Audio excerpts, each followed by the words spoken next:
10, 9, 8, 7, 6, 5, 4, 3, 2, 1, 0।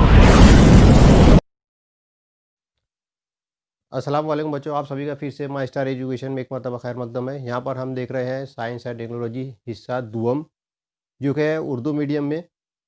तो यहाँ पर जो है हम सबक नंबर 1 तवारुस और इत्तेका यानी हेरिडिटी एंड इवोल्यूशन, इसका जो है हम सवाल जवाब का सिलसिला देख रहे हैं।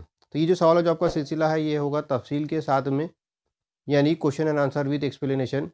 तो ये इसलिए है ताकि आपको जो है बोर्ड के एग्ज़ाम में याद करने में आसानी हो। आप डायरेक्ट जब हमारे वीडियो देखेंगे क्वेश्चन एंड आंसर के साथ में, तो आपको जो है पूरा मवाद जो है आपको मिल जाएगा। और आपको जो है यहाँ पर हम बताएंगे कि हम कौन कौन से सवालात जो है इंपॉर्टेंट है और कौन से जो है बोर्ड के एग्ज़ाम में पूछे जा सकते हैं या पूछे गए हैं इससे पहले। उसके अलावा जो है आप हमारा जो टेलीग्राम ग्रुप जो है उसको भी, जो टेलीग्राम ग्रुप के लिंक को भी जो है वो ज्वाइन कीजिए। इसके ऊपर में आपको जो है हमारा मराठी का लेसन भी मिल जाएगा आपको, और उसके अलावा इंग्लिश और मैथ्स के जो है वीडियोस भी जो है आपको मिल जाएंगे सब्जेक्ट के। तो ये जो है सारे जो है आपको टेलीग्राम ग्रुप पर मिलने वाले हैं। तो आप हमारा जो टेलीग्राम ग्रुप का जो लिंक जो डिस्क्रिप्शन में दिया हुआ है, तो आप इस ग्रुप को जो है ज्वाइन कीजिए। चलिए यहाँ पर हम शुरू करते हैं सवाल और जवाब का सिलसिला, सबक नंबर 1 तवारुस और इर्तिका। यहाँ पर अभी तक जो है हमने सफ़ा नंबर 10 पर जो सवाल दिए हुए थे वो हम हल कर चुके हैं। सवाल नंबर 1 हल हो चुका है, सवाल नंबर 2 हल हो चुका है, और सवाल नंबर 3 जो है वो भी हल हो चुका है। अब यहाँ पर जो हम सवाल नंबर 4 से जो स्टार्ट करेंगे, तो हमारा सवाल नंबर 4 जो है वो इस तरीके से है कि हासिल शुदा मालूमात की बिना पर जो है एक मुख्तसर जो है पैराग्राफ लिखिए। यानी यहाँ पर जो मालूमात दी हुई है, जो टॉपिक दिया हुआ है, इसको हमको समझ करके इसके ऊपर में जो है हमको पूरा जो है पैराग्राफ तैयार करना है। यहाँ पे सबसे पहला दिया हुआ है लेमार्क का नज़रिया। एक फ्रांसीसी जो है साइंसदान गुजरा है जिसका नाम था लेमार्क, जिसको हैं जीन बैप्टिस्ट लेमार्क। तो लेमार्क ने जो है इर्तिका के लिए जो है अपने जो है नज़रिए को पेश किया था। लेमार्क के नज़रिए के जो है 2 उसूल थे। उसमें एक पहला था अपने आज़ा का इस्तेमाल और गैर इस्तेमाल, दूसरा था अख़ज़ की हुई खसूसियात की तौरीज़। तो ये 2 उसूल थे लेमार्क के। तो इसमें पहला है आज़ा का इस्तेमाल और गैर इस्तेमाल। यानी यहाँ पर जो लेमार्क के नज़रिए के मुताबिक जो है जो आज़ा जो जानदार इस्तेमाल करते हैं, तो वो आज़ा उनके जिस्म के अंदर में तरक्की करते हैं, और जो आज़ा जो है इस्तेमाल नहीं कर पाते, तो वो आज़ा जो उनके जिस्म के अंदर में बेकार हो जाते हैं, गैर फ़ाल हो जाते हैं, और कुछ दिनों में उनके जिस्म से जो है गायब भी हो जाते हैं। लेमार्क के नज़रिए का पहला उसूल था। और दूसरा उसूल इसका है कि अख़ज़ की हुई खसूसियात, यानी कोई भी जानदार जो है जब ज़मीन पर रहता है तो वो अपनी अंदर कुछ नई खसूसियात पैदा करता है, या उसके अंदर कुछ नई खसूसियात जो है वो पैदा होती है। तो ये जो खसूसियात होती है इसको कहा जाता है अख़ज़ की हुई खसूसियात। बाकी तमाम जो साइंसदान है, तमाम साइंसदानों के कहने के मुताबिक जो है कि अख़ज़ की हुई जो खसूसियात होती हैं ये एक नस्ल से दूसरी नस्ल में मुंतकिल नहीं होती। लेकिन लेमार्क के उसूल के मुताबिक जो है ये खसूसियत जो एक नस्ल से दूसरी नस्ल में मुंतकिल होती है, तो इसको कहा जाता है acquired theory of inheritance of acquired characters.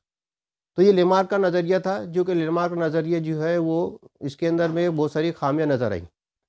मिसाल के तौर पर जो है पेड़ के ऊपर में जो पत्तियां लगती है, तो इस पत्तियों को खाने के लिए जो है जिराफ जो है वो उसको ग़िज़ा के तौर पर इस्तेमाल करता गया।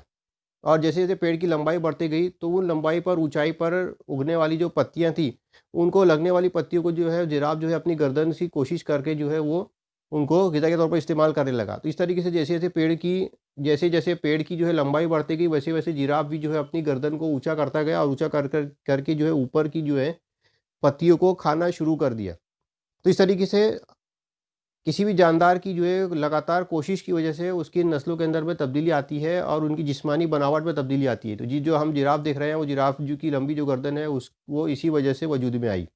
तो लेमार्क के मुताबिक की कोशिश या काहिली की वजह से उसकी जिस्मानी बनावट में फ़र्क हो जाता है, यानी उसकी जिस्मानी बनावट में तब्दीली आती है। यहाँ पर एक और मिसाल दी हुई है कि शुतुरमुर्ग और ईमू जैसे जो जानदार है, ये जानदारों ने जो है उड़ना जो है छोड़ दिया, तो अपने परों का इस्तेमाल करना छोड़ दिया। तो इस वजह से जो इनके जो पर है वो उड़ने के काबिल नहीं है।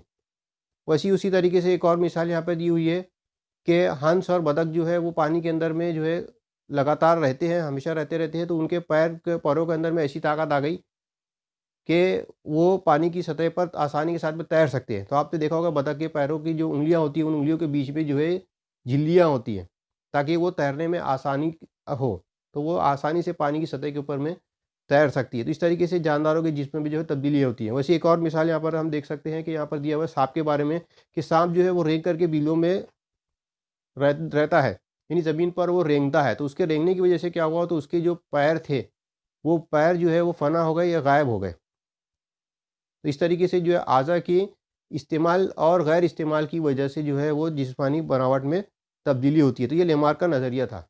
इसी तरीके से हथौड़े की मदद से लगातार ज़रब देने की वजह से जो है लोहार के कंधे और बाजू जो है मजबूत और ताकतवर हो गए। तो इस तरीके से जो जानदारों के अंदर में तब्दीलियाँ वाक़ होती हैं। उसके अलावा अख़ज़ की गई खुसूसियात जो है, ये लेमार्क का जो है दूसरा उसूल था। तो अख़ज़ की गई खुसूसियात की तौरीस जो है इसके अंदर में जो है ख़ामी है, काबिल ये साइंसदानों के लिए नाकाबिल क़बूल है। क्यों? क्योंकि जो अख़ज़ की गई खुसूसियात होती है वो एक नस्ल से दूसरी नस्ल में मुंतकिल नहीं होती है, बल्कि जो सिर्फ़ जीनियाती जो खुसूसियात होती है वही सिर्फ़ जो है एक नस्ल से दूसरी नस्ल में जो है मुंतकिल की जाती है। यानी वालिदैन से अपनी औलाद के अंदर में जो मुंतकिल होने वाली खुसूसियात है वो सिर्फ़ जीनियाती खुसूसियात होती हैं, वही मुंतकिल होती है, बल्कि अख़ज़ करदा खुसूसियात जो है वो मुंतकिल नहीं होती। तो ये था हमारा लेमार्क का नज़रिया।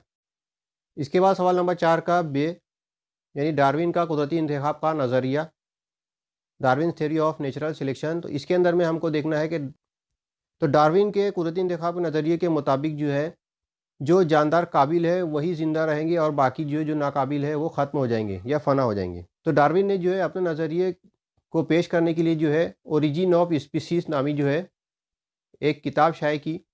तो डार्विन के मुताबिक जो बासलाहियत जानदार होते हैं वही ज़मीन पर ज़िंदा रहते हैं और जो जिनके अंदर सलाहियत नहीं होती वो ख़त्म हो जाते हैं। जैसे मिसाल के तौर पर जानदार जो है वो बहुत सारे जो जानदार जो है पैदा करते हैं, यानी उनकी अफ़ज़ाइश नस्ल करते हैं और उनके दरमियान में जो है ग़िज़ा और अपने साथी को तलाश करने के लिए जो है जद्दोजहद होती है, मुकाबला होता है और उनके अंदर में जो बासलाहियत होता है या जो ताकतवर होता है, जिसके अंदर में तवाफ़ुक़ी सलाहियत होती है, तो वही जानदार जो है वो बचते हैं और बाकी के जो है वो फ़ना हो जाते हैं, ख़त्म हो जाते हैं।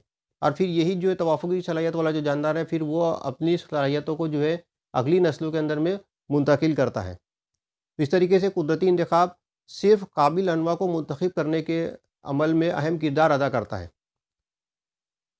और जिन जानदारों में तवाफ़ुक़ी सलाहियत पैदा करने की खुसूसियत नहीं होती तो वो फ़ना हो जाते हैं और मुंतखब शुदा जानदार तौलीद के अमल से अपनी नुमाया खुसूसियात अगली नस्ल में मुंतकिल करते हैं या अपनी नुमाया खुसूसियात के साथ नई अनवा पैदा करते हैं।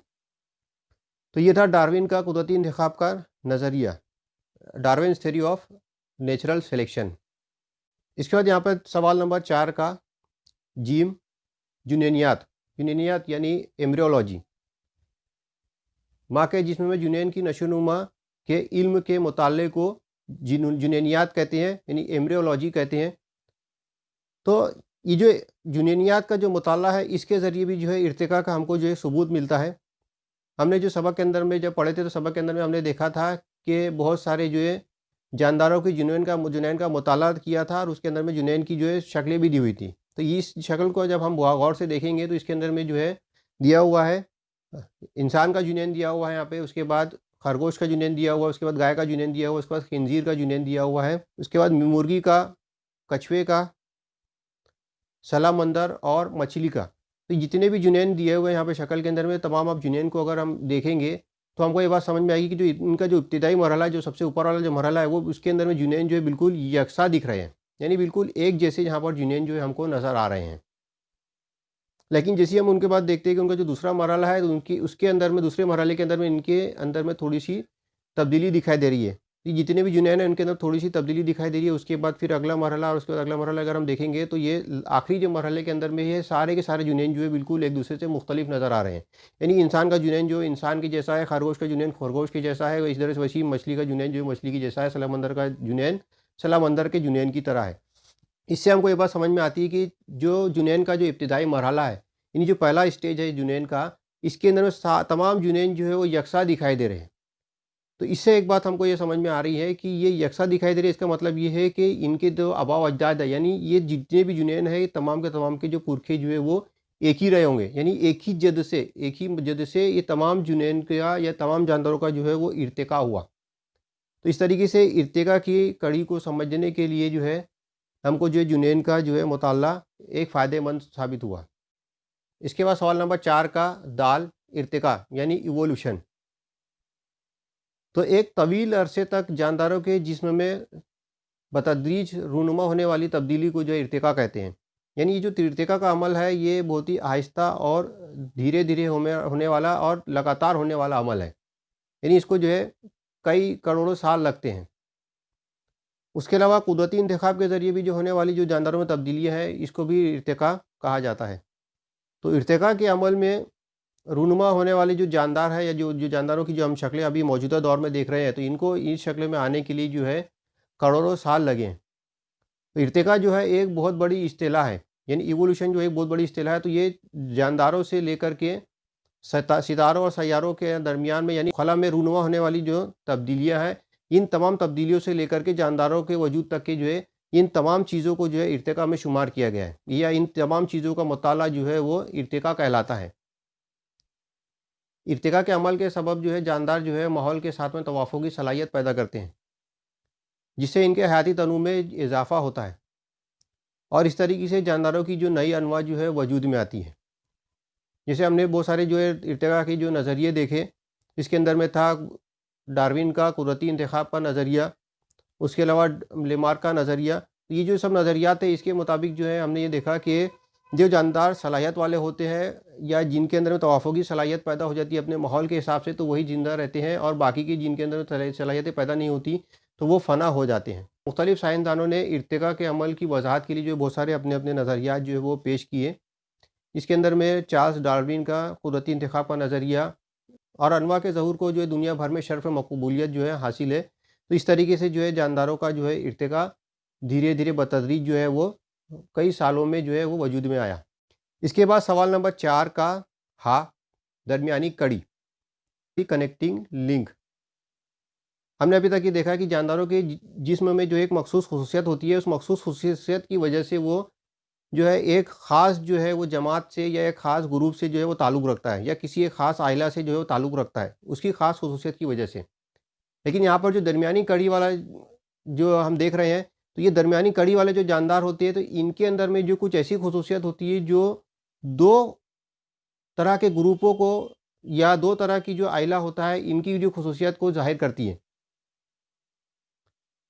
तो इसलिए जो है ऐसे जानदारों को जो है दरमियानी कड़ी कहा जाता है। यानी ये 2 ग्रुप और 2 आइलों के बीच की जो है कड़ी होती है, यानी इनके अंदर में दोनों जानदारों की खुसूसियत मौजूद होती है, यानी दोनों ग्रुपों की और या दोनों जमातों की या दोनों आइलों की जो है हम कह सकते हैं इनकी खुसूसियत जो है इनके अंदर में मुश्तरक तौर पर पाई जाती है। तो इसलिए इसको इन जानदारों को जो है दरमियानी कड़ी कहा जाता है।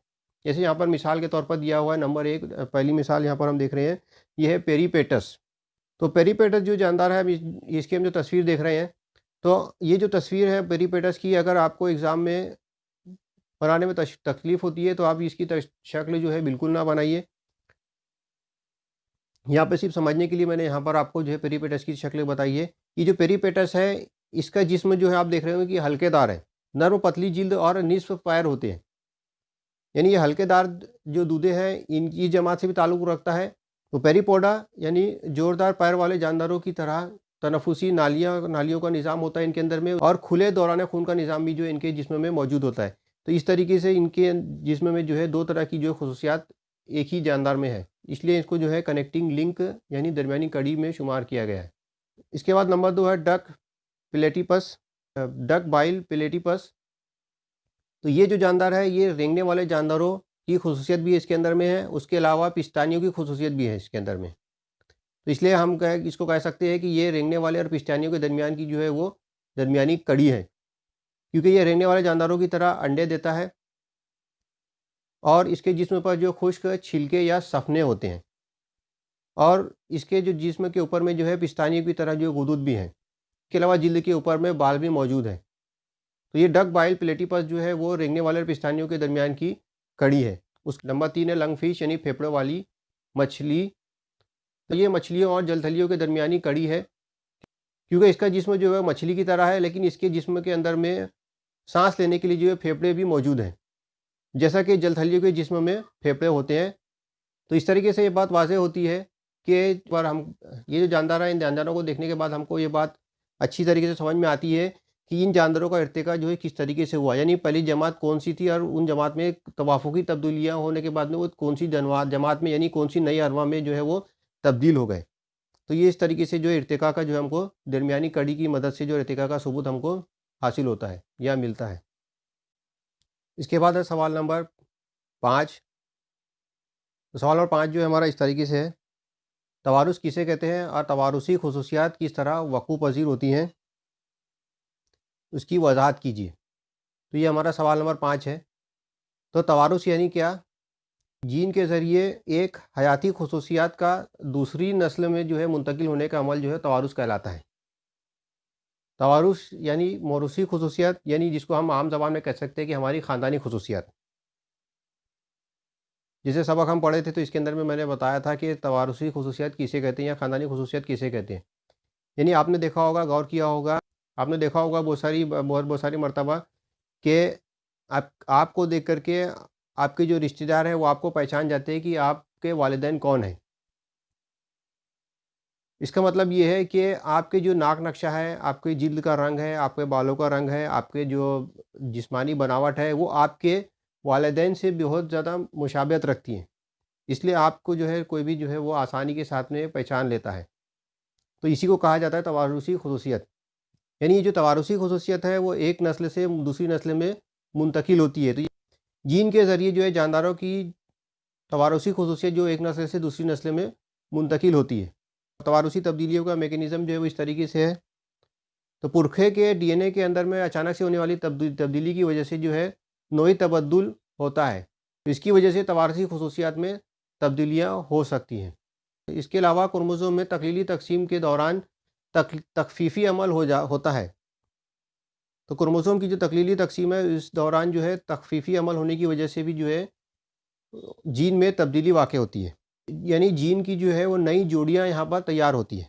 इसलिए पैदा होने वाला जानदार एक गुना ज़वाजे के साथ में तब्दील शुदा खुसूसियात या तब्दील शुदा तवारुसी खुसूसियात के साथ पैदा होता है या तब्दील शुदा तवारुसी खुसूसियात की तरसील करता है। इसलिए पैदा होने वाला एक गुना ज़वाजा तब्दील शुदा तवारुसी खुसूसियात की तरसील करता है।